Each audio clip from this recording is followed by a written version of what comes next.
Allah. Salatu Rabbi, salamu Rabbi, ala sahibil jalala.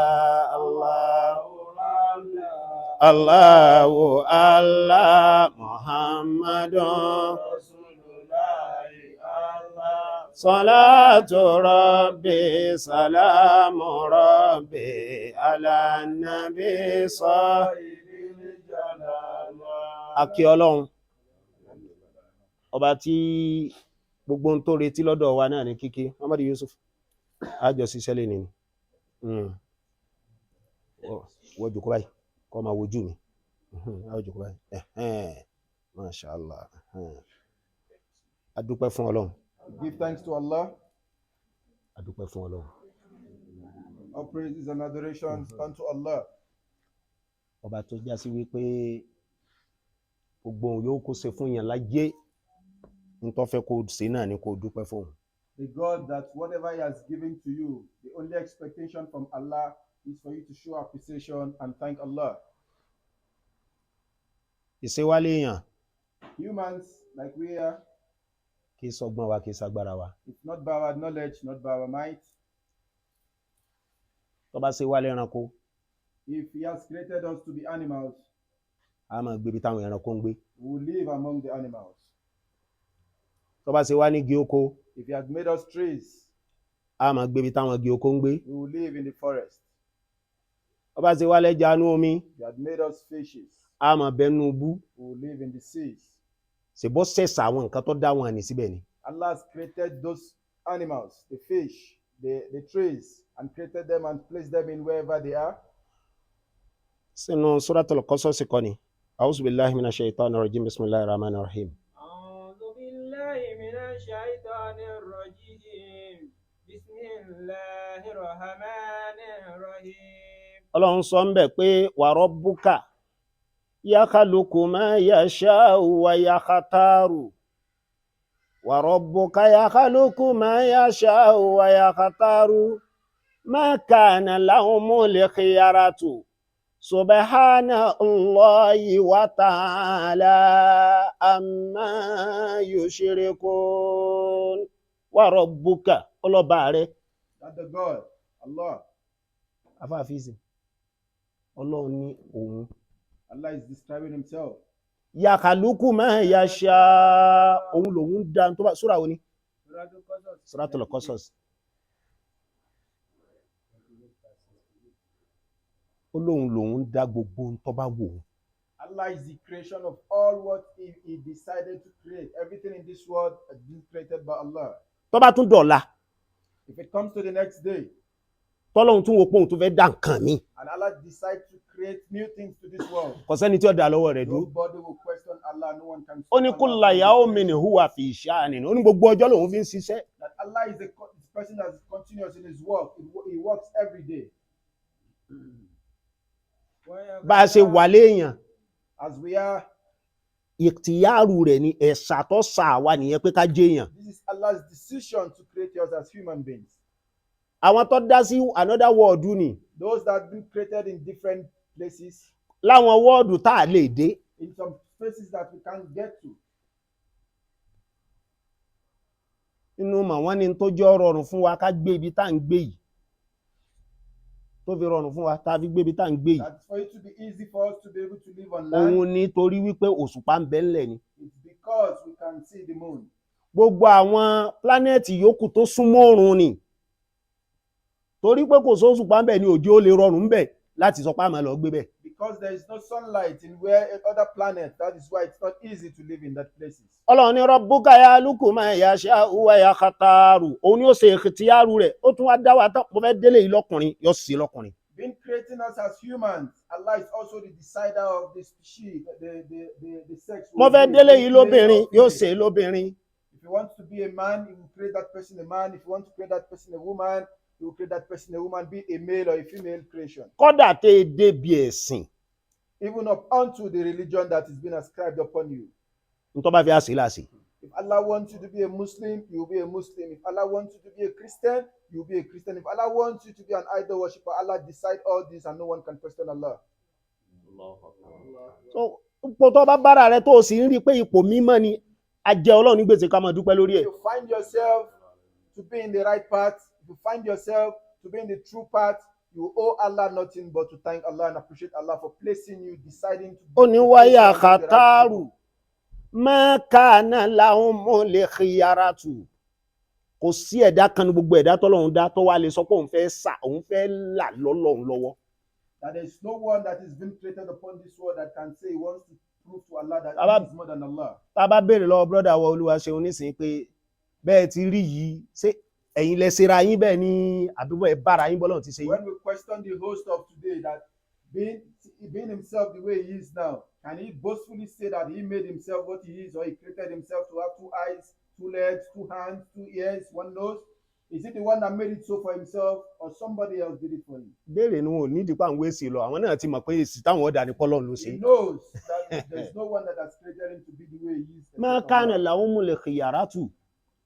Tá a bá bára wa bá a ti bára wa yẹ jẹ́ a máa dúpẹ́ fọ́lọ́run. If we find ourselves in the position in which we are now, being humans, being able to lift our legs, move our hands, see with our eyes, we owe Allah nothing except for us to give thanks to Allah. Tá a bá bọ́ ọ̀tá báyìí Alhamdulillah. ẹ wo bí àwa ti wá látòdìdí ìlú wa See from where we came from, southwest, tá a wá bára wa ń bi tá a bára wa yìí. and here in the southern part of Africa. Àìmọye onílùú ọmọ onílùú bíi sì ń bẹ lórí títì táwọn ń sùn bẹ̀. And there are so many people from this part of Africa that are sleeping on the streets, whereas we that are from Àwọn tí wọ́n forí wọn miles sọlẹ̀ away, síbí and here we are sleeping in our wọ́n ń own bed. sùn ta. People Àwa that tá a were gbé doing in South Africa, sleep on the báàgì street. kan wọ̀lú à ń sunú ilé. We that when we were coming, we could account for the number of clothes we have because we only came in with 1 or 2 bags. Ó ti ẹnu tó fẹ́ di ẹrù púpọ̀ tó rọ́ ọmọ wò pé wọn ò ní jọ wọlé o. Wọ́n sọ pé ìwọ tó di ẹrù tó yìí ò fẹ́ padà mọ́. But now, there are some clothes you even have, you don't even know you have them. Allahu akbar. Má kàánà láwọn mọ̀ lè khiyara tù. Àkọ́kọ́ náà àyà yìí kọ́kọ́ ṣẹ́ gbogbo òye apá gbogbo èèyàn láyé. Ipò yóò kó lè bára rẹ̀ ó jẹ́ Ọlọ́run ní gbèsè ọpẹ́. No matter the position you find yourself, being wealthy or not, for the fact that you can stand, you know that you didn't create yourself, you know that you are better off some other people. Ó ní You owe Allah nothing subhanallahi wa ta'ala amma. Ó ní ọwọ́ ajẹ́bànújẹ́ It's painful káwá ara wọn tọ́lọ́run sàlẹ́sà jíjẹ́ èèyàn. that these people that have been specially assigned as humans by Allah, Ó sà wọ́n lẹ́sà àpòfìlà káyìsí wọn lérí. that have been specially assigned with knowledge, wisdom. Ó sà wọ́n lẹ́sà pẹ̀lú pé ó ní kí gbogbo ohun tí ń bẹ lára wọn máa ṣiṣẹ́. He assigned them specially that all what parts as humans been placed upon them to be functional. Síbẹ̀síbẹ̀ wọn ò wá sin Ọlọ́run wọn wá ń bọ̀ sà. They don't worship Allah, they worship idols. Subhanallah mímọ́ Ọlọ́run kúrò níbi gbogbo nǹkan míì tá a lè tún máa lọ sìn yàtọ̀ sọ́lọ́run. The holiness of Allah that takes us away from every other idol things except worshiping Allah. A dúpẹ́ fún Ọlọ́run náà o. Give thanks to Allah. A kíra wa káàbọ̀. We greet ourselves. Ọ̀rọ̀ wa ò ní pọ̀ púpọ̀ lénìí. We won't spend much on our topic for today because of time. Ṣáájú kí a tó lọ. Before we proceed into the topic for today, Bismillahi Fatiha wa méje méje tá a máa panú pọ̀ kéènì. Surah Al-Fatiha, Bismillah 7 times that we usually recite. Fún hóòstì wa, For the host of the day, ẹ jẹ́ akéètì brọ́dà wa Olúwaṣeun Abdulhafiz let akéètì us wọn fún. recite for our brother Abdul Hafiz. Àtòun, Himself, àtìyàwó, the wife, àtọmọ, the children, àti dúkìá tí ń mí àtèyí tí ò mí. the properties, those that are breathing and those that are not living. Ọlọ́run má jẹ́ ó sunkún bànújẹ́ lórí kankan nù rẹ̀. Amen. Àtàwọn ẹbí tòsí, The families that are close by to him here, àtàwọn ẹbí jìnnà, and the families that are of distance to him. as Ọlọ́run má well. jẹ́ ó sunkún bànújẹ́ lórí rẹ̀. Amen. Ọ̀nà gbàjẹ́ ọ̀nà gbàmú brọ́dà wa, The source of income for our brother Abdul Hafiz. Ọlọ́run má jẹ́ ó dí láíláí. Amen. Bó bá mọ ní tínrín tẹ́lẹ̀, If it's a narrow way before, Ọlọ́run bá wa fẹ́ fún un. we have called upon Allah to expand it, to broaden it for him. Tó bá ti fẹ́, If it's broad already, Ọlọ́run má jẹ́ ó padà kéré. may it never be narrow. Ọlá Al-Qur'an wájú Ọlọ́run. Ìkọ́ni máa ń ṣe Ọlọ́run. Allah's doing that makes someone to be on the right path. Ọlọ́run má yọ kó nú sẹ̀mí rẹ̀ láíláí. Amen. A wá sọ kalẹ̀ wá sórí tiwa náà. We now place it upon ourselves as well. Gbogbo ń ta béèrè ni fún brọ́dà wa. All what we have asked for our brother. Ọlọ́run ṣe bẹ́ẹ̀ ní kọ̀ọ̀kan tiwa náà. Àti gbogbo àwọn àlejò tí ó sì tún máa padà dé. Ọlọ́run má ṣàjò orí náà kárí gbogbo wa. Ìyàwó brọ́dà wa Olúwaṣeun. The wife of our brother, the host of today. Ọlọ́run bá wa gbàdúrà rẹ̀. May Allah answer our prayers. Àkọ́kọ́ àdúrà obìnrin The first request of a prayer from a female nílé ọkọ, in the husband's house, èyí tó bá ti wà nílé ọkọ, for those that are married, òun ni kọ́ mọ́ rí tí ó sì nídìí kó ń bẹ̀. is for her not to see what will make her leave the husband's house. Ọlọ́run ní já Sátánì ó ráyè láàrin yín. May the devil not have impact between both of you. Èṣù tí tú ní ká, The devil that separates a home, tí sọ ilé ìfẹ́ di ilé ìbínú. that turns the home with love into a home of sadness. Ọlọ́run ní jó dé sáàrin yín. May it not befall you and your husband. Èṣù tí wá ní fọ́ọ̀mù ọ̀fọ̀ òsì, The devil that comes in form of poverty, tí wá jókòó sáàrin àwọn olólùfẹ́, that comes in between love, tí wá tú wọn ká, that separates love, tí sọ olólùfẹ́ dolùbínú síra wọn that turns love into hatred látara òsì. from poverty. Ọlọ́run ní jọ wọlé tọ̀ May yín. that poverty never come into your family. Èṣù tí wá ní fọ́ọ̀mù èèyàn, The devil that comes in form of human, bóyá lọ́kùnrin ni bóyá lóbìnrin ni, be it a man or a woman, tí wọ àárín àwọn lọ́kọláya, that comes to separate the couple, tí sì jẹ wọ́n lọ, tí ó jẹ wọ́n run. that only the purpose of that person is to make sure that both couples they separate Ọlọ́run ní each fún other. láyè láàrin. That person will not have power over this couple. Bá a ti wá tọrọ ní bẹ́ẹ̀, Just as you have requested for the Ọlọ́run jó rí bẹ́ẹ̀ fún gbogbo wa náà. Let me say for all of us as well. Gbogbo àwa tá a ti nílé, Those of us that have got our own houses, a ní hóòmù we have a home. yàtọ̀ sí áùsì. Home is different from house. Àwa tá a ti ní Home hóòmù. is family. House is this one that Gbogbo àwa tá a ti ní hóòmù, But those of us that have a home, gbogbo ń ta wí tá a láàfẹ́ fún brọ́dà wa yìí, what we have requested that we don't want for our brother, Ọlọ́run níjọ́ wọnú ilé tiwa may náà, it not get to our homes. kò ní wọnú sẹ̀mí wa. May it not get to our life. Ọlá Al-Qur'an wájú Ọlọ́run. Ọlá Bọ́lọ́run ti fi wá lára balẹ̀ láàyè yìí. For the peace that Allah has given to us where we are now, Ìfàyàbalẹ̀ tinú náà, the relaxed mind that we have here. ọlọ́mọsá jogún ẹ̀fẹ́ nìkọ̀ọ̀kan wa bẹ́ẹ̀. Ọlá Al-Qur'an wájú Ọlọ́run. Bismillahir Rahmanir Rahim. Alhamdulillahi Rabbil Alamin. Ar-Rahmanir Rahim. Maliki Yawmiddin. إياك نعبد وإياك نستعين. اهدنا الصراط المستقيم. صراط الذين أنعمت عليهم غير المغضوب عليهم ولا الضالين آمين. بسم الله الرحمن الرحيم. الحمد لله رب العالمين. الرحمن الرحيم. مالك يوم الدين. إياك نعبد وإياك نستعين. اهدنا الصراط المستقيم. صراط الذين أنعمت عليهم غير المغضوب عليهم ولا الضالين آمين. بسم الله الرحمن الرحيم. الحمد لله رب العالمين. الرحمن الرحيم. مالك يوم الدين. إياك نعبد وإياك نستعين. اهدنا الصراط المستقيم. صراط الذين أنعمت عليهم غير المغضوب عليهم ولا الضالين آمين. بسم الله الرحمن الرحيم. الحمد لله رب العالمين. الرحمن الرحيم. مالك يوم الدين. إياك نعبد وإياك نستعين. اهدنا الصراط المستقيم. صراط الذين أنعمت عليهم غير المغضوب عليهم ولا الضالين آمين. بسم الله الرحمن الرحيم. الحمد لله رب العالمين. الرحمن الرحيم. مالك يوم الدين. إياك نعبد وإياك نستعين. اهدنا الصراط المستقيم. صراط الذين أنعمت عليهم غير المغضوب عليهم ولا الضالين آمين. بسم الله الرحمن الرحيم. الحمد لله رب العالمين. الرحمن الرحيم. مالك يوم الدين. إياك نعبد وإياك نستعين. اهدنا الصراط المستقيم. صراط الذين أنعمت عليهم غير المغضوب عليهم ولا الضالين آمين. بسم الله الرحمن الرحيم. الحمد لله رب العالمين. الرحمن الرحيم. مالك يوم الدين. إياك نعبد وإياك نستعين. اهدنا الصراط المستقيم. صراط الذين أنعمت عليهم غير المغضوب عليهم ولا الضالين.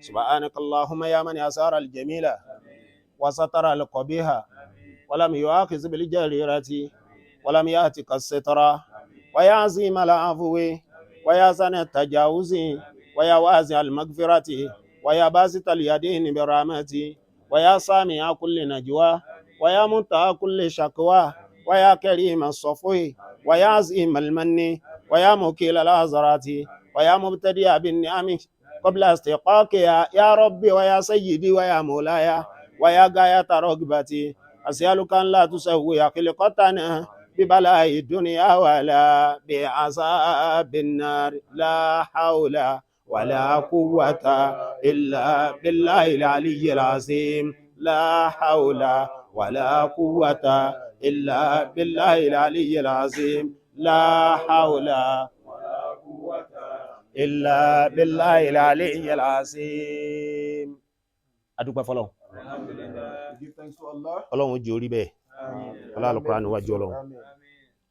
níwọ̀n bá ṣókí In brief, a fẹ́ rán ara wa létí we want to bring reminder látara ká mọ̀ pàtàkì mẹ́wàá gbẹ̀yìn tá a wà yìí for us to see the importance that has been attached to the last 10 days of Ramadan.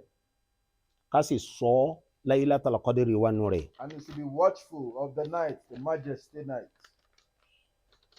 Ààwẹ̀ Fasting, oore lọ́lọ́run fi ṣe fún wa. it's a mercy and blessing upon mankind. Kódà nínú ara Even in your own health-wise, oore lọ́lọ́run fi ṣe fún wa. it's a blessing upon mankind. Baba Sheikh Adam rahimahullah wọ́n ní as-sawmu dawal insaniya min da'fin nafsil bashariyya as-sawmu yuqawwil ayawiyya wa yu'ayyiya lil hurriyya sumu tushifa ad-dunya mimma fiha tushifa ad-dunya mimma fi as-sawmu dawal insaniya àwẹ̀ ní ìwòsàn ara. Fasting is the cure to the body. As-sawmu dawal insaniya ìwòsàn ọkàn àwẹ̀ ni. The cure to the heart is fasting. As-sawmu dawal insaniya ìwòsàn àìríṣe àìrówóná àìbẹ́gbẹ́ pé àwẹ̀ ni. The cure to getting wealth, the cure to getting provisions from Allah is fasting. Bọ́kàn èèyàn bá máa dọ̀tí If you have a dirty mindset, ẹlòmíín mara rẹ̀ bẹ́ẹ̀ o pé òun ní pọ́blẹ́mù ọkàn èrò ọkàn òun èyí sábà dáa some people know that they've got bad thoughts in their mind. kò wo òun náà bẹ́ẹ̀ It's not that person's choice. ẹjọ́ máa lọ gbàwẹ̀. That person should start fasting. If you have got such mind, Bí bá máa ń rẹ̀ ọ́ jù if you are always tired, sọ jíjẹ watch what you eat. kó wá fàwẹ̀ gáìdì jíjẹ rẹ̀. Which fasting has brought upon us to watch what we eat. If you decide to watch what you eat, you can also fast by doing that. Àlàáfíà ó sì máa dára rẹ̀. And you will see that your health. As-sawmu dawal insaniya min da'fin nafsil bashariyya ẹ wo bẹ́ẹ̀ ni ẹnìkọ̀ọ̀kan wá ti dìde tó dúró déédéé Look at the way we are.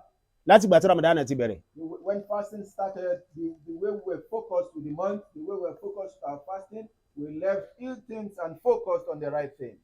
Ẹ̀mí tó lẹ tẹ́lẹ̀ The weak mind, láti kírun to observe salat.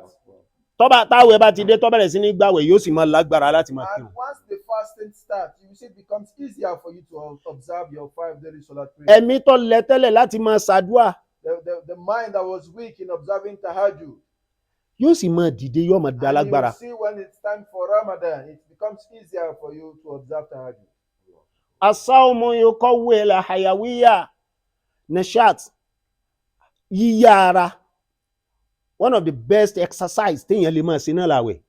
The best form of exercise proven medically is fasting. Àwẹ̀ ṣàǹfààní púpọ̀ fara. Fasting is of good and great benefit to the body. Ọlọ́run wá fún wa. Allah has now prescribed this fasting upon us. Kí ni ìpìlẹ̀ àwẹ̀ gan fúnra rẹ̀? What is the origin of fasting? Ńgbà Ọlọ́run dá làákàyè. When Allah created knowledge, wisdom, Làákàyè. Bẹ́ẹ̀ ti pè náà nù. Èbó tẹ́lẹ̀ rí fún náà nù. Ọgbọ́n. when wisdom was created, Ọgbọ́n. Ọlọ́run pè làákàyè. Allah called upon wisdom Ta ló dá ọ? and asked wisdom that who created you? Ó ní ìwọ Ọlọ́run. Wisdom bowed to Allah and confessed to Allah that he was being created by Allah. Tó bá wá rí bẹ́ẹ̀, If that is the case, kí ni ọ́? what are you? Allah is questioning wisdom. Ta lèmi? Who am I? Me that have created you, wisdom. Ó ní ìwọ lọba mi, èmi lẹrú rẹ̀. Wisdom replied Allah by saying, you are my God and I am your servant. Ọlọ́run ló paasi. Allah said, you passed, wisdom. Ibi tí mo fẹ́ gbé ọ sí, Where I want to place you, ẹ̀dá yòówù tí n bá ti gbé ọ síbẹ̀, whoever has wisdom, whoever has been placed with wisdom, ayé ọmọ pọ́n tọ̀hún lé nítorí tiẹ̀. that person will respect you because of the fact that the thinking, the sayings that comes out from that person due to wisdom that has been placed upon him by Allah is worthwhile. Ẹni tẹ́mi Ọlọ́run bá ti gbé ìwọ ọgbọ́n fún, Whoever I have given wisdom to, tó o bá ti jòkó sára rẹ̀, if you are in that person, sórí bó o ṣe rọ̀ tó tẹríba fún mi ni. as you have bowed for me that I have created you wisdom, Bẹ́ẹ̀ ni kí gbogbo nǹkan máa tẹríba fún tọ̀hún. that is how I will command every other thing to bow for that person that wisdom has been placed upon. Kùránì ní yu'til hikmata man yasha'u wa man yu'tal hikmata faqad utiya khayran kaseera. Ó ní Ọlọ́run a máa gbé ọgbọ́n fẹ́ni tó bá wù. Allah gives wisdom to who he decides. Wa man yu'tal hikmata, ẹni Ọlọ́run bá wá fún lọ́gbọ́n, Whoever Allah has given wisdom to, faqad utiya khayran kaseera. Oore tó pọ̀ lọ́lọ́run fún. this is one of the great favors that Allah has given to that person. Ọlọ́run ṣèyàn ló ní làákàyè rẹ̀ ń ṣiṣẹ́. For you to be able to reason, think from the wisdom that Allah has given to you. Ẹ mọ̀ páwọn èèyàn bẹ́nu ayé yìí tí nǹkan ń ṣe wọ́n tí wọn ò sì túmọ̀ pé nǹkan ń ṣe àwọn. Ẹ tún máa sọ pé àgbà aláyé ò gbọ́ ò máa nọ́mà, a máa ní òun nọ́mà òun nọ́mà o. That wisdom you have to be able to correct that person from what he is doing that he or she doesn't see as being wrong. That person that does not have that wisdom, and you have that wisdom, you have great benefit more than that person. Ọlọ́run á dá ẹ̀mí. Allah created the soul, Ó wá mú ẹ̀mí. and the soul was taken by Allah, Ó gbé dúró báyìí. Ìwọ ẹ̀mí, and Allah questioned the soul. ta ló dá ọ? Who created you? Èmi ò mọ̀. Soul replied by saying that he doesn't know who created Tó you. dá mi báwo? Mo dára mi, mo wà náà ni. The soul was proud of its creation. Ta ni ọ́? Allah questioned Kí ni the ọ́? soul, who are you? What are Ta sì you? lèmi? Who am I? Ó ní ìwọ ni ìwọ, èmi náà lèmi. And the soul replied that you are you, I am myself as well. Wọ́n dá dúró, èmi náà dá dúró. The pride of the soul, Kí la dá the pọ̀? question in response was greater than its expectation. Ọlọ́run lẹ́yìn màláíkà ẹ̀ mú. Then the angels was commanded by Allah that they should take the soul, Ẹ jùnú ná. and they should place the soul in hellfire. Ńgbà kọ́kọ́ wọ náà lọ gbáà. When the soul was placed in hellfire, Wọ́n mú jáde. they brought out the soul again from hellfire. Ta ni ọ́? Allah questioned the soul again, who are you? Ọkùnrin ọlá ìkì wàhálà. Ìwọ ni wọ́, èmi lèmi. That pride was still there on the soul, and he still responded with that pride. You are you, I am who I am. Ẹ tún fi sínú mi. Wọ́n wá fi sínú, wọ́n wo oríṣiríṣi náà. Ọlọ́run ní iná tí ń jẹ́ sọ́ọ̀mù, iná àìjẹ àìmu, ẹ lọ́ọ́ jù bẹ́ẹ̀. Wọ́n bá ju ẹ̀mí sínú náà ààwẹ̀. They now placed the soul into the hellfire of fasting. Sẹ́rí gbogbo iná tó kù yẹn, ẹ̀rí nígbà tá a bá ń sọ̀rọ̀ ọ̀nà gan nínú Al-Qur'an, Ọlọ́run máa sọ bẹ́ẹ̀, ó ní al-ataka hadithul ghashiya, wujuhun yawma izin khashiya. Nígbà tí ń bá a lọ, ó ní wọ́n máa jẹ oúnjẹ tí wọ́n máa jẹ ń bẹ̀, illa min dori'in la yusminu wa la yughni min ju'in. Ó ní wọ́n máa jẹ níbẹ̀. Àwọn tí wọ́n wọ náà wọ́n máa jẹun nù náà, wọ́n máa mú mi nù náà, àmọ́ oúnjẹ tí wọ́n máa jẹ ẹ̀gún ni. Omi tí wọ́n sì máa mu ásìdì ni, tí wọn ò ní yó. Ṣé mọ̀ pé omi gbóná tó ń gbẹ bá ń gbẹ̀yàn tí yàn bá mu omi gbóná, so máa ṣe tẹ́sítì yẹn máa lọ. Ní tí ò ní lè gbé òǹgbẹ kúrò fún wọn láàmú fún wọn mu. In hellfire they will eat, they will drink, they will eat forbidden food, they will eat spoiled food, and they will drink acid, hot water, what can quench their tí ó tún máa bá tí ó máa jẹ wọ́n yà. damage them despite the Àmánà kan wà tó ṣe wípé wọn èyí jẹ ń bẹ̀ rárá. And the description of hellfire, with the series of hellfire that we have, there is one that you won't eat there, you won't drink there. Ọlọ́run ní ẹ lọ ju ẹ̀mí sínú bẹ̀ yẹn. Allah now commanded the angels to take the soul to that hellfire. Wọ́n bá ju bẹ́ẹ̀. When they dropped that soul in hellfire, Sáré gbogbo náà yòókù tí wọ́n ti ń fi sí. every other hellfire that the soul was being dropped, Ọlọ́run máa ní kọ́ lọ́ọ́ mú jáde ni o. Allah will command them that they should take the soul out of it. Sẹ́rí ńgbà tó wọ inú náà ebi. But when it went into the soul of the hellfire of fasting, Kèlú ọjọ́ kan délẹ̀ tó ti ń pariwo fáwọn màláíkà pé ẹ bá mo lọ́rọ̀ sọ. the soul has not spent hours there. Ọ̀rọ̀ kí ló ní sọ? The soul started crying that no, I want to confess now. I want to talk. Talk kí ni? Please come and take me Wọ́n ní máa gbé bẹ́ẹ̀. Nígbà wá lu ọjọ́ tọ́lọ́run fi ó lò bẹ́ẹ̀. When Allah now, they ascribe day that Allah want the soul to spend in that hellfire, Lọ́wọ́ ni wọ́n lọ mú jáde. Allah now said they should bring the soul. Nígbà wọ́n mú jáde tán. When the soul was taken to Allah, Ta ni ọ́? Allah questioned the soul. Èmi ọ̀jẹ̀ nǹkan kan. The soul confessed. Èmi lẹ́rú. That pride was diminished. Ìwọ lọ bá. That I am nothing, that he is a servant, that Allah. Akbili aláyà. Kọjú sí mi, ó ti kọjú tẹ́lẹ̀ Ọlọ́run ní ó kọjú ọkẹyìn ni. Nígbà wọ́n ní ọkẹyìn ó kọjú ni. Nísà ń ṣe bó ti wù òun fúnra ara rẹ̀ wá sọ̀rọ̀. Ìgbà tó wá sọ mí ti ara rẹ̀ tán Ọlọ́run ní gbogbo ẹni tí ń bá ti fi ọ́ sí ara rẹ̀. Gbogbo ẹni ń bá ti fi ọ́ sára rẹ̀ tí sóòlù bá ń bẹ lára rẹ̀ ìwọ ààwẹ̀ tó wò ó ti dọ̀ràn yẹn lérí gbogbo wọn. Now for the fact that soul tasted the hellfire of fasting, where he didn't eat and didn't drink, with an ascribed date from Allah.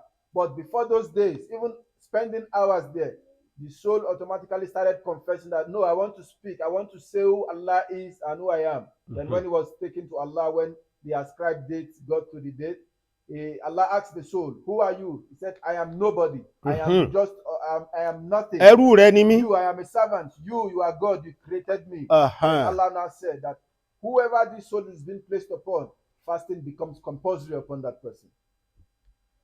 Bẹ́ẹ̀ mi ọmọdé bá fẹ́ máa ya páńlé láti kékeré. Ẹ rí pa àwọn bàbá wa àwọn ìyá wa ń bí àti wá. O sì ní jẹun lénìí. That is the punishment we receive back from who? O ní jẹun. If you want to show stubbornness, your parents will tell you that they won't give you food at home. Ní tí wọ́n fẹ́ kọ́ mà ní wípé ebi a máa train èèyàn. The teachings from here is that hunger is part of training when it comes to human life. A máa train ẹni fẹ́ ya ọ̀tá Ọlọ́run. It trains somebody that wants to become an enemy of Allah. Ẹ̀mí tó fẹ́ ya ọ̀tá Ọlọ́run. The soul that wants to become an enemy to Allah. Ààwẹ̀ ló lè fi train rẹ̀. Ìwọ kò wúwọ́ fún ara rẹ̀ kó kẹ̀yìn sọ́lọ́run. Àmẹ́mí rí ọ̀kọ́jú sọ́lọ́run. Train that soul to become a friend to Allah and not an enemy of Allah. Ìwọ fẹ́ kọjú sọ́lọ́run. You want to, your body, your physical being want to do Allah's doing, but your soul. Ẹ̀mí rẹ̀ fẹ́ kẹ̀yìn sọ́lọ́run. Is diverting you away from doing what Allah has commanded. Ìwọ ló fẹ́ mutí mọ́. Your soul, your physical being wants to stop alcohol. Ẹ̀mí rẹ̀ ni ó máa mutí. But your soul is telling you alcohol is normal. Ìwọ bẹ̀rẹ̀ àwẹ̀. You start fasting. Ọlọ́run fẹ́ jáwọ́ níbi ìsìná. You want to stop fornication. Ẹ̀mí rẹ̀ ń sọ fún ọ pé ọmọ tí ìjẹ tàwọn sáìdì rí náà. Your soul is giving you new looks, giving you new faces. Pé sáìdì bí lọ máa ń wò láti jọ yọ ọmọ sì kú sáìdì yìí. There are fresh ones there, you need to go there. Ìwọ bẹ̀rẹ̀ àwẹ̀. You start fasting and you will see what will be the end point. Àwẹ̀ ṣàǹfààní púpọ̀. Fasting is more beneficial to humans, to mankind, to the soul, and to the physical being in general. Just as we are fasting now, we have disease from every other thing. No drinking of alcohol, no fornication, and so many illicit things we have disease from the fact that we are fasting. Àti wá sọ ní bó ti jẹ́nu ara. Ó yẹ já lọ ọ̀dọ̀ Ọlọ́run gangan. We have explained what fasting is of benefit to humans. Níwọ̀n Bábílà akáyè ti wá ti máa la fi sọ yìí. Now this is the understanding that we can place upon fasting. Àti báyìí ti gbà wá mọ́ nísìn. And the timing that we have to explain. Ẹ wá já lọ sọ́dọ̀ Ọlọ́run gan bó làwẹ̀ ti jẹ́ lọ́dọ̀ Ọlọ́run. Ẹ gbọ́n tọ́lọ́run wí fúnra ara rẹ̀. Explain what fasting means to Allah. Látẹnu Ànábì Muhammad sallallahu alaihi wasallam. From the Holy Prophet Muhammad. Tí ń gbẹnu Ọlọ́run tí fi ń sọ àlàyé fún wa mukhbiran an rabbihi azza wa jalla. Tí fi ń sọ̀rọ̀ nípa ń tọ́ba rẹ̀ sọ fún. That is explaining what Allah said to him. Ànábì sallallahu alaihi wasallam. Ànábì lọ́lọ́run ní kullu amali buni Adam lahu illa sawm. Ànábì ní gbogbo ṣe ọmọ ànábì Ádámà tó bá ṣe láyé pátá níṣẹ́ rere àti níṣẹ́ ẹbí náà òun ló ní. That all the good deeds that Allah is telling the prophet is now explaining to us that all the good deeds that a person does in this life, good or bad, belongs to that person. Àfàwẹ̀ nìkan. Except fasting. Àfi àwẹ̀ nìkan. Except fasting. Tó bá kírun. If you observe Salat, ó ti níye ládá tó gbà lórí ẹ̀. there is a reward that is attached to Salat. Tó bá ṣe sàrà. If you give alms, if you do good to people, ó ti ní reward rẹ̀ lórí there ẹ̀. is a reward attached to it as well. Àmáwẹ̀. But if you fast, kò sẹ́ni tó mọ iye òkà rẹ̀. there is no one that can tell you the exact amount of reward you will get from fasting. It's Only only Allah that knows the amount of reward you will get from fasting. Fa innahu li, torí pé mi gangan mo ní àwẹ̀. Because fasting belongs to Allah. It comes from Allah. It's been ascribed upon to us by Allah. Ọlọ́run nìkan ló lè jẹ́rìí àwẹ̀. It's only Allah that can testify for fasting. Báyà ìmáàmù jẹ páàpù tán kó tó wá jókòó sí gbowó àsì. Nobody can say. Somebody might even eat, might still do rubbish in the afternoon, might drink, might do so many things during fasting. Ta ló mọ̀, ta ló lè sọ? No one can see. Allah. It's only Allah that can see. A sì jọ bọ́ta pé ọmọ àwẹ̀ yìí. And we all come out. Ṣé wíńtà yìí ló wá jẹ́ káwẹ̀ yóò gbóyan léni ni? You reduce in weight, our mouth will be like not. Ó sì mọ́nú ọkàn rẹ pé ọ̀gbàwẹ̀.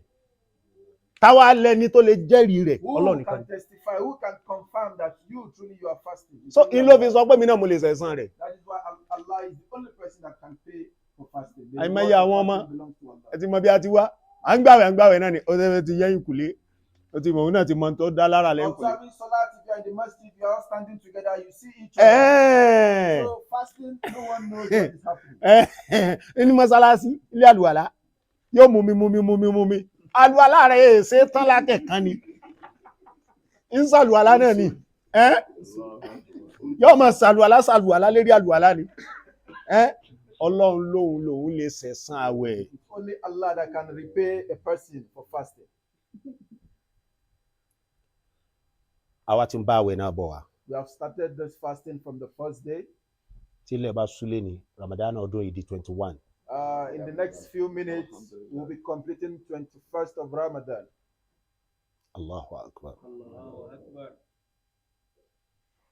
Ọmọ ìyá mi, My brothers and sisters in Islam, ẹ jẹ́ á palẹ̀mọ́ dáadáa o. let us prepare for good things, for good tidings. Ẹ wo ọjọ́ ayé ṣe ń sáré. The way the days are running now is different from when it was running previously. A ti ń gba àwẹ̀. We have been fasting previously. Tọdún yìí tún wá lọ́nà ìyanu mi. This year's own it came in a different way. Ẹ wo bó ṣe fẹ́ sáré kò lẹ̀. Just like yesterday, now today is 21st of Ramadan, and before we know, it's 30th of Ramadan.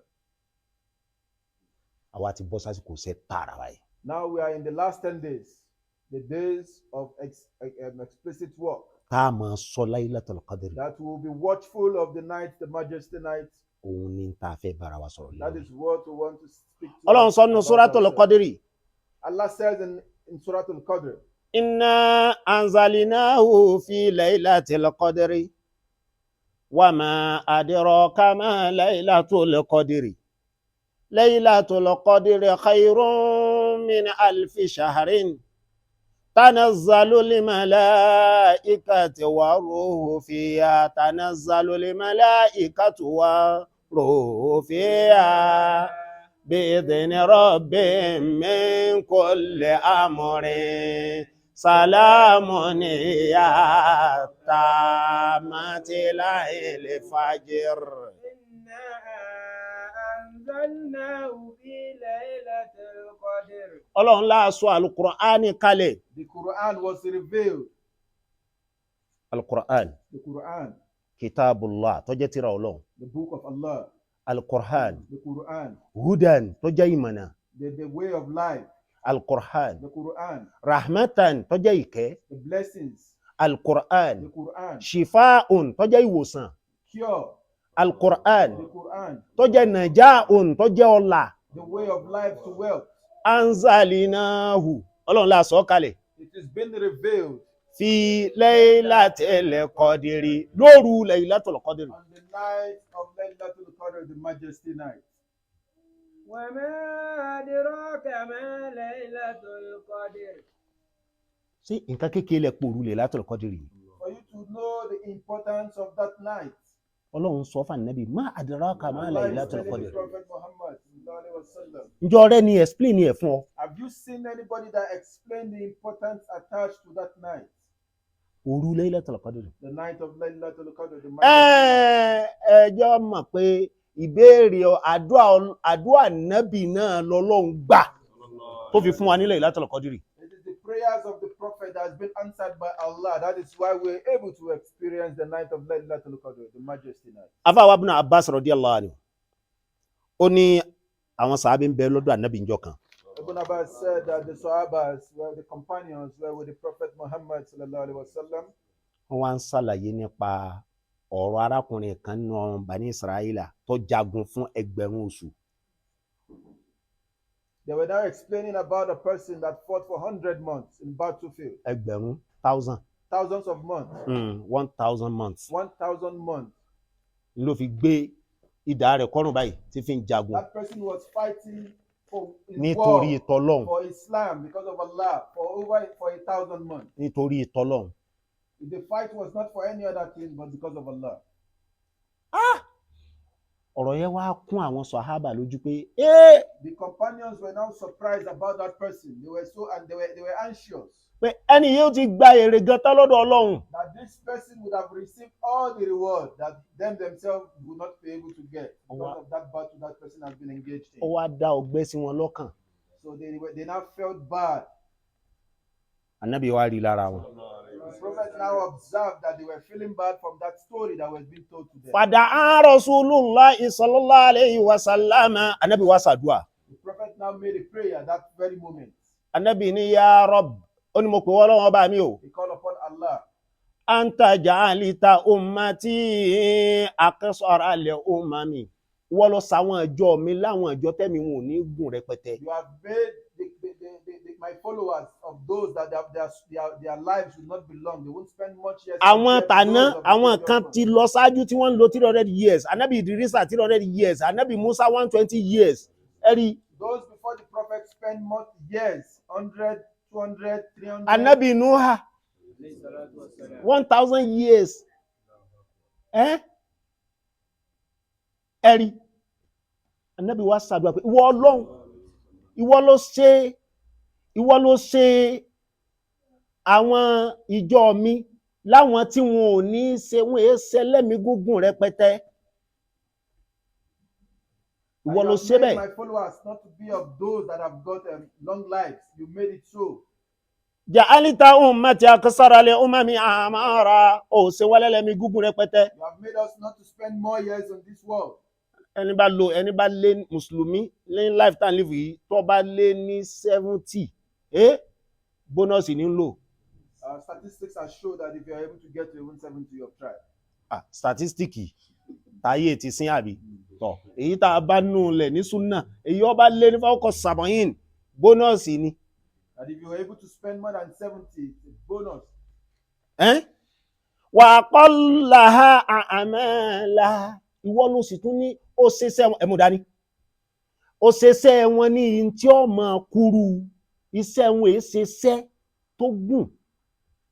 That you have made their doings, whatever work they engage should not be much. Àbí ńgbà èèyàn bá lo níbi táwọn kan ti lo 300 years táwọn kan lo 1,000 years tẹ́yìn wa èèyàn wá lo 70 years ṣé ó lè ṣe iṣẹ́ tí oní 300 years lò tó ṣe. When those Sahabas were hearing, because they know they've got short lives, and somebody that spent 1,000 months fighting battle for Allah, and they felt bad about it. How many years ni 1,000 months? And you know mathematics is calculated. How many years in 1,000 months? Divided by 12. 83 years. No? Tó fi jagun. 83 years. Nífi ń bẹ lúgbòrò. Kó tó ìṣẹ̀mí mélòó ló ti lò ṣáájú kó tó bẹ̀rẹ̀ pé wọ́n máa jagun sójú ọ̀nà Ọlọ́run. The 83 years was spent in the battlefield, not growing up, not enjoying life. So that person, what amount of years do we know that he or she he has spent, before getting to that 83 years of battle. Ànábì ṣàdúrà tán Ọlọ́run ni mo gbà á. Then prophet made prayer at that very moment when he saw the sadness from the companions. Then Allah now said to the prophet, this prayer has been accepted. N tí n fi gbà á ni pé yín fún ọ ní òru kan ṣoṣo. What I will use in accepting this prayer is I will give you one night Tí ó ṣe déédéé, tí ó lóore, yóò lóore ju 1,000 months that lọ. will be more beneficial than that 1,000 months that they Ó will. máa wá lọ́dọọdún. And that night will come every year. Tó o bá ṣe kòńgẹ́ ti last year, If you experience the one for last year, o ti ní sí olóore tó lé ní 1,000 months. you have had the good tidings and good deeds of more Tó o than bá 50 ṣe years. kòńgẹ́ ti ọdún yìí náà, If you experience the one for this year again, ó tún ti ṣe kòńgẹ́ oore tó lé ní 1,000 you months. have benefited of over 83 years. Ẹ wò fi Ọlọ́run fún Ànábì sallallahu alaihi wasallam. Look at the love for the prophet that Allah loves so much. Ẹ jẹ́ amẹ́kọ̀ọ́ kan bẹ̀ wọ́n. Gbogbo aṣáájú, gbogbo olórí tó bá fẹ́ràn àwọn ọmọ ẹ̀yìn rẹ̀, The leaders that love his followers, Ọlọ́run ó lànà fóun náà. definitely Allah will create a peaceful way for that person. Ìfẹ́ kì í ṣe tànábì ló dùn Ànábì. It's not because of the prophet. Nítorí lójú àwọn sàhábà nígbà wọ́n gbọ́ ìròyìn Samuel al-Ghazi, What he saw ọkùnrin òun ní jẹ́bẹ̀ ó kọ́ rẹ̀ nu Samuel al-Ghazi, ó kọ́ rẹ̀ pé tó rí lójú wọn pé inú wọn ò dùn, ó wá bẹ́ lóhun. Aṣáájú mélòó ló kù bẹ́ẹ̀ mọ́ láyé táwa yìí The nísìnyí. prophet was not begging Allah because of himself. Mhm. He was begging Allah because of the companion. You Yeah, can see àwọn that the ìjọ mi companions yìí, they would have wished to be in existence during that person's time. So the prophet not begged on Allah that he should look upon them, the companions. Ọlọ́run wá dá a lóhùn Immediately Allah responded. lójú àwọn tó bá a láyé, àwọn tó ń bẹ pẹ̀lú ẹ̀. For those that were with the prophet then, Ìdálóhùn ni ó wá dúró láti ìgbà náà títí dé ìsìn, títí di ìsìn yóò sì máa lọ bẹ́ẹ̀. Wá máa àdìrọ́kà máa Laylatul Qadri. Ọlọ́run níṣẹ́ rí òru Laylatul Qadri ni. Khairun olóore mi ní àlefi ṣàárín ju 1,000 months lọ. than 1,000 months. Kí ló dé tó fi lóore jùlọ? Kí làwọn nǹkan tí ó ṣẹlẹ̀ lóru náà? Why is it more beneficial than that month, than that 1,000 months? What Kí are the happenings that kí làwọn you nǹkan tí ó ṣẹlẹ̀? experience on the night of Torí pé tanazzalul malaika. تنزل الملائكة والروح فيها. Tanazzalul malaikatu láti bẹ̀rẹ̀ òru ní báyìí. From the beginning of the night, Làwọn màláíkà ó ti máa sọ̀kalẹ̀. the angels will descend. Waruhu fiha. Wọ́n ní Jibrilu náà máa bẹ láàrin wọn. He said Angel Jibril will also be among the angels that will descend. Waruhu fiha. Àwọn ní ẹ̀mí tọ́lọ́run fẹ́ sànẹ́bì Ìsá là. The soul that was being placed upon Prophet Isa, Tá fi ń pè tó fi ń jẹ́ ẹ̀mí mímọ́ nì. Tá ń pè lẹ́mìí mímọ́ miracle yóò sọ̀kalẹ̀. child also, that soul will descend. والروح فيها. Wọ́n wá ní dá sọ̀kalẹ̀ lásán, ò kì í ṣe pé wọ́n disobey wálẹ̀ o, wọ́n obey ni o. Obey ta ni? Bi'izni rabbi min kulli amrin. On obedience, they will descend. Wọ́n sọ̀kalẹ̀ pẹ̀lú àṣẹ Ọlọ́run ọba wọn. On the commandment of Allah. Tí wọ́n bá wá ń bọ̀, And when they are descending, wọ́n kálukú ó gbé pásù dání. they will come with their own parcel Gift tán fẹ́ gbé fún ọ, for that person that will experience that night. tán fẹ́ gbé fèmí. That they will give to that person that Tán will fẹ́ gbé experience fáwa. that night. The gift they will come Ọlọ́run with o, a parcel, a tọdún ni package. Ọlọ́run mọ́jọ́ ó fò wá rù. We all experience Wọ́n ń the gbé bọ̀ gift báyìí. of Allah this year. Pákéjì yẹn wọ́n ń gbé bọ̀ wá. Kí ni ń bẹnu pákéjì náà? Sàlámù ní ìyáta. Sàlámù ní ìyá, wọ́n ń gbé àlàáfíà bọ̀. Kí ló ń wá kínú ayé? They are bringing rest of mind. They are bringing peace. Wọ́n sọ fún wa lánàá They are bringing good health. wípé àwọn owó kan wà tí ń sáré. Owó abirùn, owó ni olówó ni, àmọ́ kò gbádùn owó There rẹ̀. are some rich people that don't enjoy their wealth due to what they are nursing. Kí ni ó kún tí wọ́n fi gbádùn rẹ̀? Àlàáfíà. All they need is to get that peace of mind so they will be able to Ẹni ó that bí ọmọ rẹpẹtẹ tí ò gbádùn póun bí máa ń bẹnu ayé yìí. There are some people that have got so many children and they are not enjoying still. Kí ni ó fi gbádùn ọmọ rẹ̀? Àlàáfíà. All he needs is the peace of mind to enjoy. Táwa his ló children. lálàáfíà? Who has Ọlọ́run. this peace of mind? It's only Allah that has got this peace of mind. Òru kan ṣoṣo ni. This one night, Ó lóore jẹgbẹ̀rún oṣù lọ. it's more beneficial than 1,000 months. ẹ dákun à ń pè ní òru kádàrá. It's called a night of destiny. Àwọn àfáàjì oyé wa pé nǹkan márùn-ún ló so mọ́ la tán fi ń pè ní òru kádàrá. That 5 things are attached to it. That is why it's been called the night of destiny. Alákọ̀ọ́kọ́ The first thing, anna al-qadara huwa al-azamatu wa hiya laylatu azimatun. Nítorí wípé kádàrá gẹ́gẹ́ tá a mọ̀ sí destiny òun ló borí jù, kádàrá lágbà. destiny is the superior. Òru yẹn torí pé òru yẹn náà wá superior lórí gbogbo òru yòókù ló já gbé lóru kádàrá. So the destiny is superior to that night because that night is more superior to every other night. Ìdí àkọ́kọ́ nù láàfin tọ́lọ́run fi pè é ní Laylatul Qadri. We call it Ṣé ẹ mọ̀ pé mo ti máa ń sọ fún wa pé ó rọrùn fún mùsùlùmí láti ṣe al-imanu mẹ́fà lání arkanul imani sita, ìgbàgbọ́ nínú ìsìlámù, òpó ìsìlámù mẹ́fà ni. We have 6 pillars of Islam. Ó rọrùn fún wa láti ṣe márùn easily, We can observe 5 easily. láti gbà láti tẹ̀lé. To accept it and follow Ẹyọ kan ṣoṣo tí a máa ń jà níyàn nì náà ìlọ Ọlọ́run tún wá fún wa lóru kan tó ju ẹgbẹ̀rún oṣù lọ láti tún ṣe. The destiny Òun ni kádàrá. is the destiny is the one that we can't just accept easily. Tán bá ní al-imanu billah. Allah has given us one night for us to be able to request for additional or change our destiny. Tán bá ní imanu billah, gbogbo wa nígbàgbọ́ pé Ọlọ́run bẹ. We have the Àbí? faith that Allah is in existence. Imanu bil malaika, àgbàpá àwọn màláíkà ń bẹ. We have the belief that the angels are in existence. Imanu bil anbiya, àgbàpá náà ń àwọn òjíṣẹ́ wa. We have the belief that they are messengers from Allah. Imanu bil kutubi, àgbàpọ̀ ní àwọn tírà, àgbàpọ̀ Kùránì yìí tírà Ọlọ́run ni, Àtáúrà tírà Ọlọ́run ni, Injila ọ̀fìránṣẹ́ ọ̀dọ̀ That ìlú they are tiwa. books from Allah.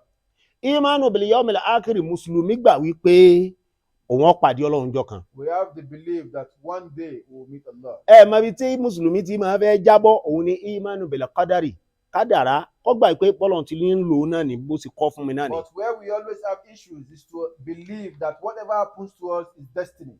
Ọlọ́run wá gbé òru kan kalẹ̀ kẹ́ ẹ lè gba kádàrá ń gbọ́, ó wá fún odidi kádàrá yẹn ní orúkọ nínú alukur'an, ó fún un ní chapter nínú alukur'an.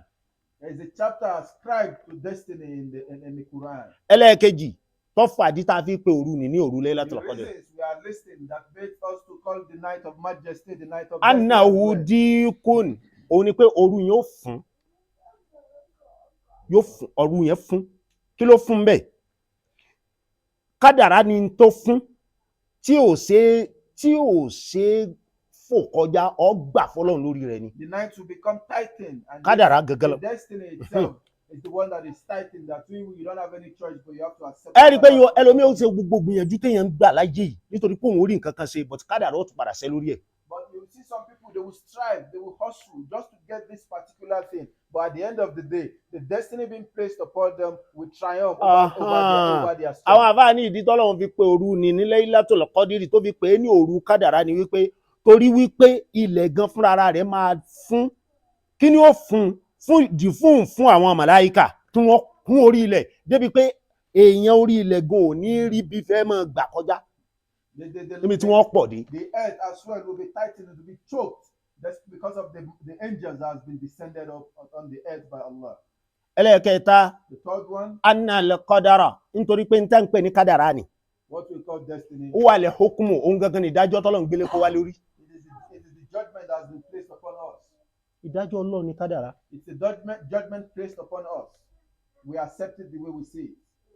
Lóru Laylatul Qadr, On the night of Laelatu, the majesty night, ọjọ́ tó wá lè àpíìlì fún ìdájọ́ rẹ̀ that nù. night, you can appeal to Allah to change that destiny that thing Allahu has Akbar. been placed upon you. Tí- Something that Tí you, ìdájọ́ tuntun ó sọ̀kalẹ̀ sí ọ. that a new judgment will be placed upon you. Ẹni àti ṣẹlẹ́lẹ́rì ibú tẹ́lẹ̀. Somebody that will be placed as an unfortunate person. Lóru ni tó bá ṣe kòńgẹ́ rẹ̀. That night, if you are able to experience that night, Á yí padà. we will change it for you and you become fortunate. Ẹlẹ́ẹ̀kẹrin. The fourth one that we say is the night of destiny. Annahu man lam yakun lahu qadarun yasiru bi mura'ati hadha qadarin. Ẹlòmíì wà ń bẹ tó yẹ pé kò tiẹ̀ ní kádàrá tó dáa rárá. Some people, their destiny, in fact, they can't. You won't even want to get close to them. Sẹ̀mọ̀ pé àwọn kan wà mix up ní kádàrá tiwọn. Half lemon, half orange. Ìní. Some people alternate their destiny. It's like a switch. Àwọn míì wá ní It's bad.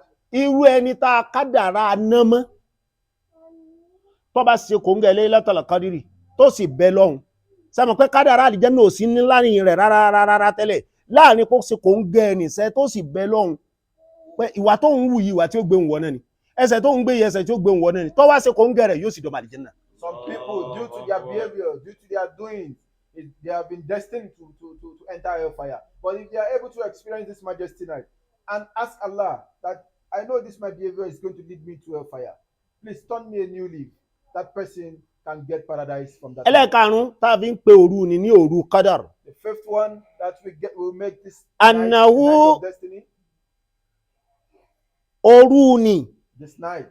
òun lòru tó ṣe wípé òru kádàrá òru wé kádàrá ní tá a fi rán ẹni tó ní kádàrá jù láàrin àwọn màláíkà. It's a night of destiny that is being sent upon Fún Kùránì. someone for Quran. Kùránì gangan fúnra ara rẹ̀ tírà kádàrá ni.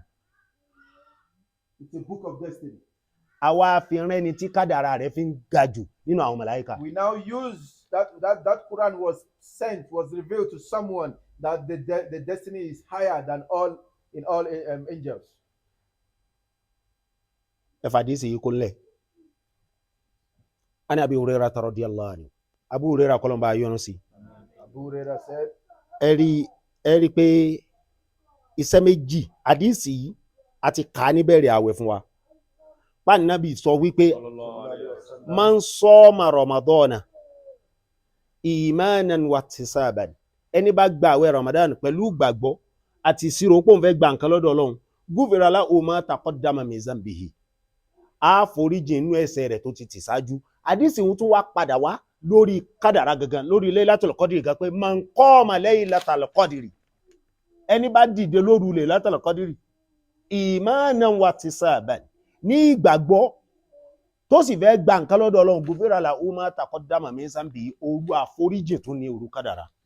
Abu Hurairah said that the Prophet said that any person that observe fasting in request from something from Allah will forgive him his sin and his past sin.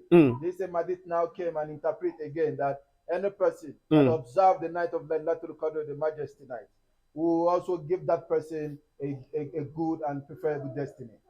Tó bá wá rí bẹ́ẹ̀. If that is the case. Ya ayyuha al-abdu kum lillahi mujtahida. Ìmọ̀ràn mi fẹ́ ní kọ̀ọ̀kan wa láti wákàtí yìí lọ ni pé ẹ má jà fi gbogbo òru yìí sùn o. Don't let us sleep throughout these last 10 days of Ramadan. Ya ayyuhal abdu. Wọ́n ní a wá sí àwọn odd numbers. We have been told to search for the night of the Laelatu Qadr in the odd numbers of the last 10 nights. 21, 21st, 23, 25, 27, 29. Ramadan 21 òru ànámọ́júmọ́ èní ni ẹlòmí àmọ́ síkà tí ó rò yí pé bóyá Ramadan 21 yọ́sẹ̀ wá bẹ̀rẹ̀ lóru yìí rárá o èyí tó wà yìí òru 22 rèé o ẹgẹ́ jẹ́nsìn òru 22 so ó ti bẹ̀rẹ̀ látàná. which was observed this past midnight. So this midnight is going to be the 22nd night.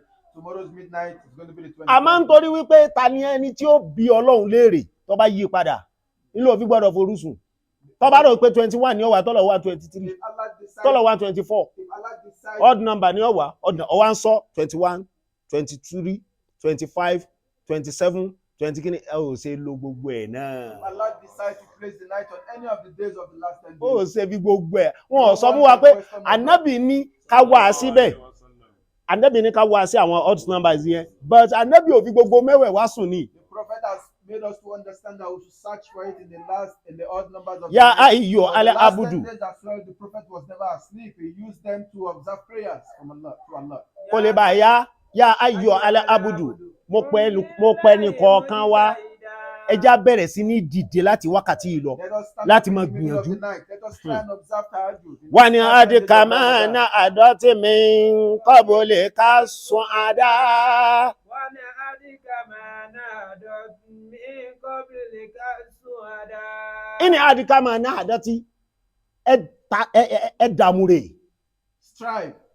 Gẹ́gẹ́ bá wọn sùn àdáwù tàná àwọn olóríire tàná tó ṣe pé níbi ìsìn lọ́hùn ni wọ́n ti gbàgbé olóríire bí wọ́n ti ṣe ẹjá wa náà ò ṣe bẹ́ẹ̀ o. Those as of yesterday whereby they strive and they were benefited from it. hazi layali ridọ.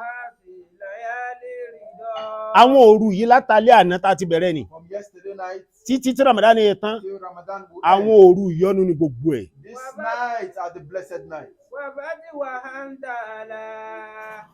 Layali ridọ wá fati Ọlọ́run ò torí wípé ẹ̀ṣẹ̀ mi àti ẹ̀ pọ̀ kọ́ wá ní kóru Lailatul Qadr ó túmọ̀ wá. Allah will never consider the fact that our sin is enough for him to say let us perish, but he will not stop that night from coming. Òru yẹn ń bọ̀ wá. That night will definitely Sótún come. yẹ kọ́ bá ọ alákọ̀bí fi lílí kọ̀bí ìmọ̀ṣẹ́ra màjàlá ó ta.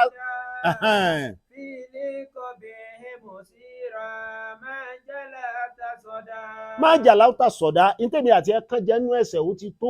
What we have committed in terms of sin is enough. Don't let us waste that night. Jáfòru wọ̀nyí ká fi clean Let ẹ̀ us up. try to use this last 10 Uh-huh. days to clean our entire life and our entire Ramadan. Kóm dìde ńlẹ̀. Stand up. Láwọn òru wọ̀nyí In this last 10 days wági of tẹ̀ Ramadan. ní mú kó kó ọ̀rọ̀ tí òru yìí kó dé ìwọ náà gba tiẹ̀ ń Be bẹ́ẹ̀. among those that will collect this parcel, this gift from the Torí angels. pé táyà nùfúsù àlá. Táyà nùfúsù bí i láwọn òru yìí ẹ̀mí tó ti dòkú tẹ́lẹ̀ yóò sì bẹ̀rẹ̀ sí ní yè. A dead soul, somebody that never had any choice or alternative to become somebody in this Tó bá life. ṣe kóńgẹ́ And Lailatul that Qadr person experienced this the night. àánú and Ọlọ́run sì changed dé bá. the entire life of Ẹ̀hẹ́n. Fi fọdílì àbàdà wà mí sílùú àlámúyẹ̀kọ́ fi fọdílì à. Irú òru yóò síbi kankan ò tún lè rí inú oṣù ní máa You fún can mi never náà. find this night apart from this last 10 days. So- if you miss it this last 10 days, it's gone to next year. If you get it this last 10 days, alhamdulillah, you get it again next year. Ẹgbọ́n tá a fà yí wí. Ó ní túbé olóríire o. I'm calling Liman- upon those successful ones. Ẹni bá bá pàdé lẹ́ẹ̀kan péré nù gbèsè ayé rẹ̀. If you are able to experience it just once in your entire lifetime, Lailatul Qadr látàlẹ́ àná títí di ìgbà oní Sunday next week Sunday àbí next week Sunday on the 30.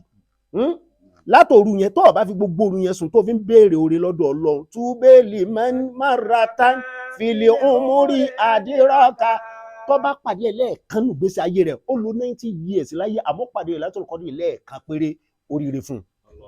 if you are able to experience that night, 83 years at your age now, you don't know what you are going to spend. You see the benefit of what Ẹ̀rí you nǹkan get. ó ṣeun ọba ń rí calculate ó tọ́ ni.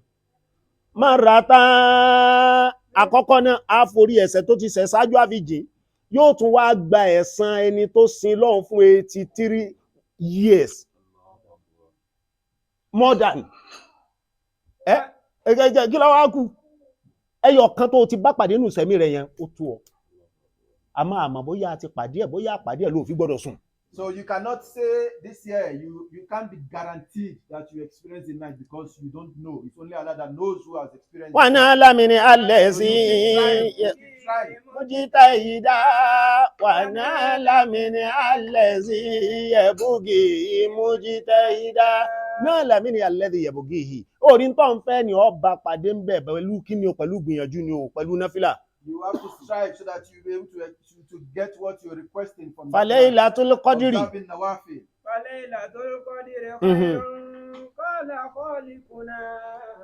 tá a bá ń sọ̀rọ̀ Laylatul Qadri When we are talking about this majesty night, àwa kọ́ la sọ pé lóore we are not the one that has said this. Ọlọ́run night. fúnra rẹ̀ ló sọ pé It's lóore. Allah that has said this night is more beneficial.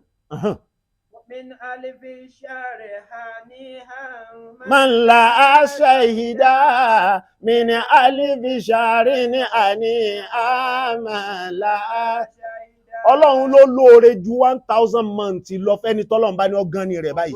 For those that experienced it, you won't know, but if you are able to experience it, Uh-huh. it is beneficiary than 1000 nights for you. والملائكة من Yanzilu ruhu. Àṣẹ Ọlọ́run ọba ni ó sọ kalẹ̀ lóru ọjọ́ The náà. commandment of Allah will Wal descend. malaiku. Àwọn màláíkà ó sọ kalẹ̀ pẹ̀lú ẹ̀. Indi المهيمن لا تهزي لهم عددا indili mu'aimini la tusi lahum wọ́n pọ̀ débi pé ẹ lè rí wọn kà ló ń ka iye màláìkà tí ó wà lórí ilẹ̀ ìjọ The náà. angels will make this earth so tightening because of their numbers. falẹ̀ Laelatul Qadri Laelatul Qadri táwọn wíwú This land, the majesty ó lóore sẹ́. خير قال خالق Ọlọ́run ló sọ bẹ́ẹ̀ o, ẹja tẹ̀lé ẹja wá oríire bẹ̀. Let us search for ọwọ́ ni ya Fauza يا فوز عبدي أسي فيها فوفقه ya Fauza abudi husi ẹ bá ń wo èrè jẹ tí ń bẹ fún ẹrú kan tó jèrè pé ó pàdé Laelatul Qadri. Those are the benefit for somebody that experiences kí ni ó tún pàdé lọ́dọ̀ Ọlọ́run rọ́bì kọbùlà fàáṣà Masha Allah. ربي قبول فعسى عيشة السعداء. ẹni bá pàdé Laelatul Qadri If you experience this night, yóò lò sẹ̀mí àwọn olóríire. you will lead a peaceful life, a successful life. ẹja lè Let us search. Let us strive towards this night. ẹ sì já gbìyànjú Let us engage kọlọmọsá jásí kún in the gẹrẹ battle to get towards this ọlá night. Al-Qur'an níwájú Ọlọ́run. àsìkò sínú tító a sínú nísìn léyìí tí a fi kútúbà lé ogbon tí a béèrè lọ́dọ̀ Ọlọ́run. brọ́dà wa Olúwaṣeun Abdulhafiz àti gbogbo olólùfẹ́ Ọlọ́run tí wọ́n dìde kún wa.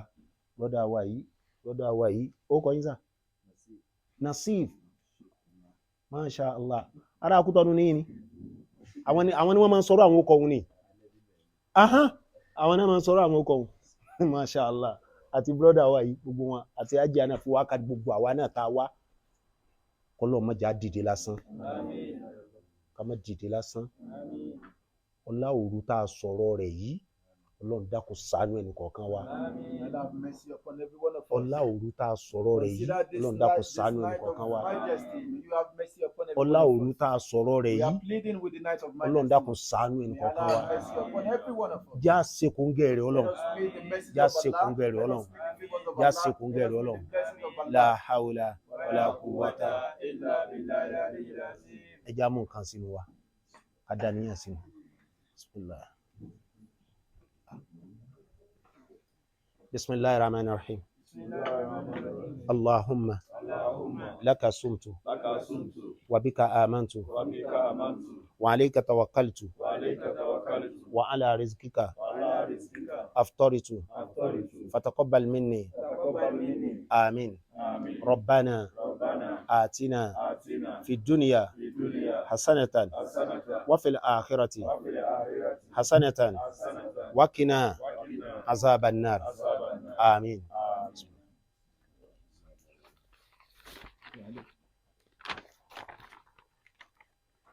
Yeah, hello.